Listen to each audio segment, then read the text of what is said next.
تاریخ میں برطانیہ اور پاکستان ہی ایسی دو قوتیں ہیں جنہوں نے گوادر کی اہمیت کو پہچانا۔ برطانیہ کی دلچسپی والی بات تو اب پرانی ہو گئی، کیونکہ اس کا تعلق 19ویں صدی کے وسط اول سے ہے، جب افغانستان نے 1839 میں ان علاقوں پر حملہ کیا۔ اس وقت برطانوی حکومت نے ضرورت محسوس کی کہ تربت اور ایران کے درمیان پورے خطے کے بارے میں معلومات حاصل کرے اور گوادر کی تاریخی، سیاسی اور دفاعی اہمیت سے واقفیت حاصل کرے۔ گوادر پر پاکستان کی توجہ تقسیم ہند کے فوراً بعد ہی مبذول ہو گئی تھی، اور اس نے اپنے قیام کے تقریباً 2 برس بعد سنجیدگی سے کوشش کی کہ یہ علاقہ اس کی تحویل میں آ جائے۔ بلوچ قبائل سے عمان اور پھر پاکستان کے قبضے میں آنے والی اس بندرگاہ پر انڈیا کی بھی نظریں تھیں۔ آپ سن رہے ہیں BBC اردو کی پوڈ کاسٹ اور میں ہوں سعد سہیل۔ بحیرہ عرب کے کنارے واقع اس ساحلی علاقے میں پاکستان کی دلچسپی کی وجوہات 2 تھیں: معیشت اور مضبوط دفاعی حصار۔ گوادر ان دونوں مقاصد کی راہ میں ایک بڑی دیوار کے طور پر حائل تھا۔ یہ دیوار صرف اس طور گرائی جا سکتی تھی اگر یہ علاقہ پاکستان میں شامل کر لیا جاتا۔ پاکستان اپنے قیام کے بعد اپنی تاریخ کے شاید سب سے بڑے اقتصادی بحران سے دوچار تھا، جب وہ سرکاری ملازمین کی تنخواہوں کی ادائیگی کے وسائل بھی نہیں رکھتا تھا۔ اسمگلنگ کی وجہ سے اس مسئلے کی سنگینی میں مزید اضافہ ہو گیا تھا، کیونکہ اس طرح سے قومی وسائل تیزی سے سکڑتے جا رہے تھے۔ اس زمانے میں اسمگلنگ کا ایک بڑا مرکز گوادر کی یہی پرانی اور غیر ترقی یافتہ بندرگاہ تھی۔ اگرچہ یہاں ایک ایئرپورٹ بھی موجود تھا، لیکن اس کے استعمال کی نوبت کبھی کبھار ہی آتی، اور 1956 میں آخری بار اسماعیلی برادری کے پرنس علی خان کی یہاں آمد کے موقع پر رونق دیکھی گئی تھی۔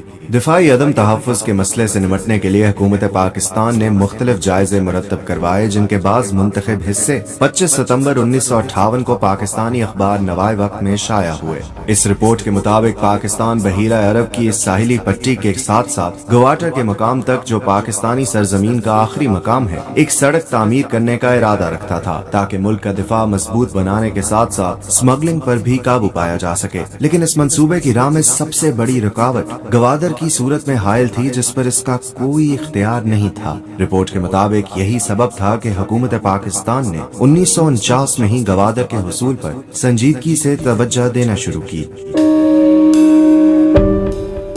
یہ کوششیں 1958 میں اپنے عروج پر پہنچ گئیں، جب پاکستان اور عمان کے درمیان اس معاملے میں فیصلہ کن بات چیت ہوئی، جس میں اس خطے میں سابق قابض قوت اور عمان میں فوجی اڈے رکھنے والی طاقت برطانیہ نے دونوں ملکوں کی معاونت کی۔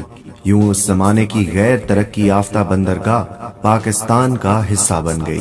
پاکستان میں گوادر کے انضمام کا اعلان اس وقت کے پاکستانی وزیر اعظم فیروز خان نون نے پارلیمان کے اجلاس میں کیا اور قوم کو بتایا کہ عمان کے سلطان اعلیٰ حضرت سعید بن تیمور نے یہ علاقہ خیر سگالی کے جذبے کے تحت بلا معاوضہ پاکستان کے حوالے کیا ہے، جو نسلی، لسانی، جغرافیائی، تاریخی اور فطری طور پر پاکستان کا حصہ تھا۔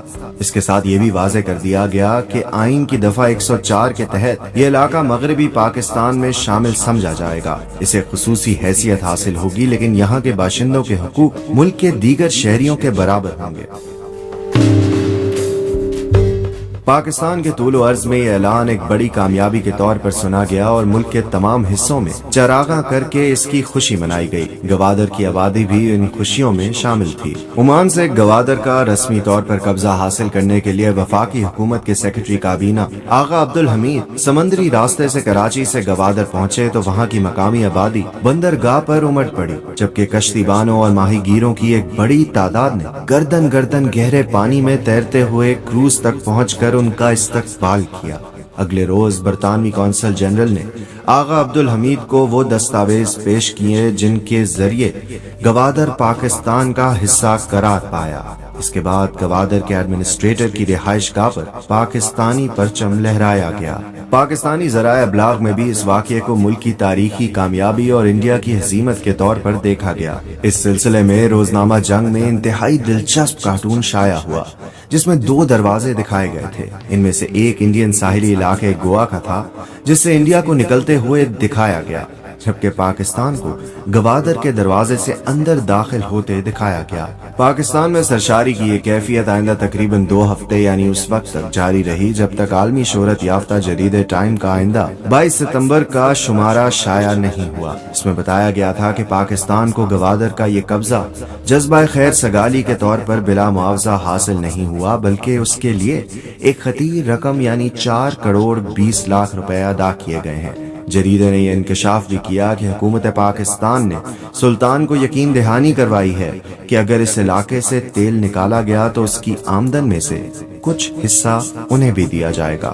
پاکستانی ذرائع ابلاغ نے یہ خبر بڑے نمایاں انداز میں شائع کی، جس سے ملک میں بحرانی کیفیت پیدا ہو گئی۔ حکومت پر الزام عائد کیا گیا کہ اس نے قوم کو غلط معلومات فراہم کی اور انہیں اندھیرے میں رکھا۔ اس ہنگامہ خیز صورتحال میں حکومت کچھ دنوں تک خاموش رہی، لیکن 24 ستمبر 1958 کے بعد گورنر مغربی پاکستان نواب مظفر قزلباش نے اپنے ایک پالیسی بیان کے ذریعے خاموشی توڑی۔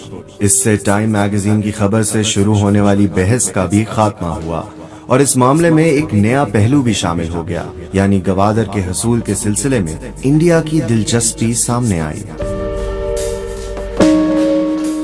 ان کے بیان کا لب لباب یہ تھا کہ یہ درست ہے کہ پاکستان نے گوادر کے حصول کے لیے رقم ادا کی ہے۔ اس کی وجہ یہ تھی کہ انڈیا بھی گوادر میں دلچسپی رکھتا تھا اور اس نے اس کے حصول کے لیے عمان کے سلطان کو پاکستان کے مقابلے میں 10 گنا زیادہ معاوضہ کی پیشکش کی تھی۔ انڈیا نے اس مقصد کے لیے کئی ایسے ملکوں کو اپنا ہم نوا بنانے کی کوشش بھی کی جو اس معاملے میں اثر انداز ہو سکتے تھے۔ ان کے مطابق انڈیا کا موقف تھا کہ گوادر کی اکثریتی آبادی ہندو ہے، اس لیے پہلا حق ان کا ہے۔ اس کے مقابلے میں پاکستان کی طرف سے جاری کیے جانے والے اعداد و شمار کے مطابق انضمام کے وقت گوادر کی کل آبادی 20,000 تھی، جن میں صرف 1,000 ہندو تھے۔ انہوں نے انکشاف کیا کہ معاوضے کی پیشکش اور سفارتی حمایت کے حصول میں ناکامی کے بعد انڈیا نے آخری کوشش یہ کی کہ اس علاقے کے مستقبل کا فیصلہ استصواب رائے کے ذریعے کروایا جائے۔ اس مقصد کے لیے حکومت ہند نے وزیر اعظم فیروز خان نون کو ایک خط بھی لکھا اور مطالبہ کیا کہ استصواب رائے کے انعقاد کے لیے انڈین افسران کو بھی وہاں آنے کی اجازت دی جائے۔